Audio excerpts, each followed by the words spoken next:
hooreɓe leydi ɓen heno andi ko woni sabu ɗin bonondaji wonɗi e wadde leydi Guinée tuma kala ndiyan ɗan saaƴi ko ɗum hooreɓe o mairie nde gallure Lambagne nokku ko yimɓe mayno fota hikka kadi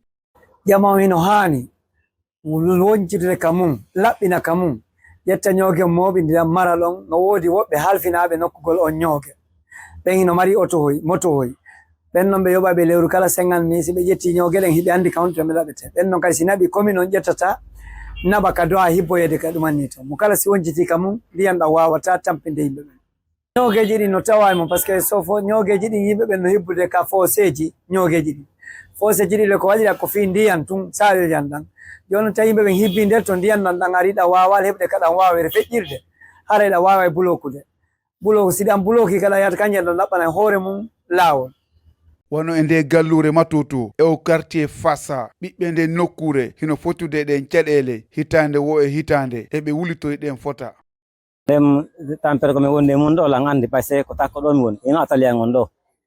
e ndiyan ɗan si tiiɗi ɗo wonde men dogay ko atelier ɗo an jogoto nde tumber ɗo fof quartier on ɗo fof mum min fof men dogay wonde min hakkitani atelier on ɓe si hara min huuli si ɗo bloki awa kenen kañum kadi si tawi woni ndiyan ɗan ɗutike menen jeunesse quartier on mbeɗa wawi arde min ukko ɗo min itta ñoogue ɗen ko wontuma ɗam wawata fiƴƴude seeɗa ñoogueji quartier on ɗo fof mum ilannama kaftaya fof mum ko ɗo jipporta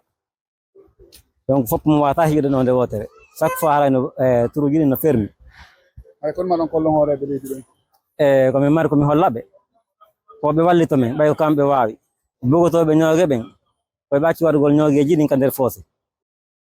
Mamadou Bari hoorejo halfinaɗo laaɓal hino wiye service hygiène e nde gallure Lambagne hino artude kadi e darnode cuuɗi lundi ɗum sariya yimɓe ɓen kadi ala e darde fino woni e darnide noon par ce que ɓe ara ɓe taɗo ko cangol ɓe buloka cangol ngol ɓe darna si oti buloki cangol ngol moƴƴina ala cangol kangol wawata feƴƴirde ma wari o darni hoore fosol ka ndiyam ɗa wawata rewde tawi ndiyam ala ka rewka kanjam ɗan ɗaɓɓana e hoore mum laaw ko ɗum waɗi ɗi cuuɗi yimɓe ɓen hino yanude wala sa ndaari wano ka pon hakkude kisoso ɗo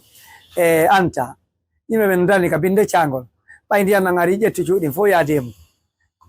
yimɓe ɓen koye accu darnugol ka binde cangol ngol no waɗa accanede himamum fiyol ngol kangal kadi ngol fof haray hikka bolondaji ɗin hino waɗude ɓuri hitande feƴƴune nden sabu yimɓe ɓadiɓe 30 woni ko ndiyan ɗaw wari